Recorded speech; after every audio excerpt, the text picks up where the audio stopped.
what's going to feel when you lose your loved one until you do, right? Until it's done, until it's happened. And you probably have already been grieving before they were gone, right? So it's been this whole process. You may feel numb. You may not feel anything at all. So many people talk to me about how they don't feel anything. And it took them a year to start feeling something. Please know that all of that stuff is normal. If you're the person who has to make all the calls, to tell the friends and tell the aunts and tell the uncles, tell everybody that this person is now gone, that is hard. That's uncomfortable. No one teaches you how to do that. So please know that the feelings that you're feeling around it, or how you don't want to do it, or you feel uncomfortable, or it makes you cry, whatever it does, all of it's normal. All of it's uncomfortable. And I think people think because they feel bad or because it feels so awkward, they must be doing it wrong. And that's just not true. It's just hard. It's just hard to do. Like Glennon Doyle always says, we can do hard things. And that's what you're doing. You're doing the hard thing. And sometimes it feels okay and sometimes it doesn't. Another emotion that I hear a lot of people tell me they feel after their loved one dies, specifically if it's been an extended illness, is that they feel relief. They feel relief when the person finally dies. And then the second they feel relief, they feel guilt and shame for feeling relief. And then they don't want to tell anyone that that's what they felt. And then that sticks with them for so long. I want you to know, if that's what you felt, you are very, very, very normal. And to feel guilt and shame afterwards is also very normal. When someone has an extended illness like that, a lot of times we already do our grieving before they're dead. And then we watch them have this life that they never would really have wanted. When they finally die, you think, well, I'm glad their suffering is over. So you feel relief.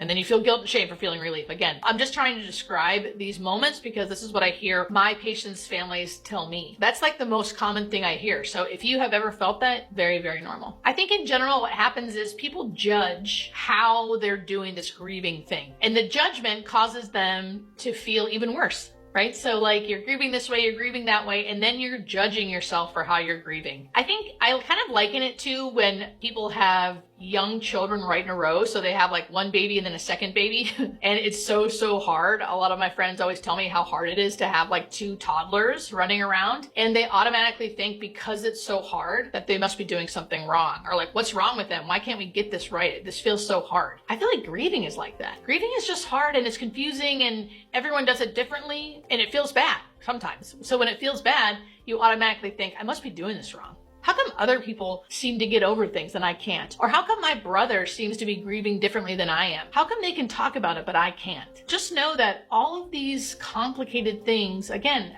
this whole video, I just want to keep saying it's normal, it's normal, it's normal. Nothing is wrong with asking for help. When we feel bad, at least for me, when I feel bad, I want to retreat. I want to isolate and be alone. But that's probably the last thing I need. I am a big support group person. I love support groups. I think they're totally underutilized. I love therapy too. Therapy is great. So if you'd rather do it individually, that's great too. But I also think support groups are amazing because it's basically just people going through the same thing, all talking and supporting one another. And I think it's a beautiful thing. It's really helped me. I've done a lot of different support groups. They always help me so much. I always never want to do it. And then once I do, I feel so much better. So if you are relating to this video at all, please think about that. Think about finding support groups with people who are going through what you're going through. There are very specific support groups out there. People who have lost a loved one to ALS, people who are caring for someone with dementia. There are very specific support groups out there that can make you not feel so alone. I think the moral of the story is there is no right or wrong. This is just a difficult time. Grief is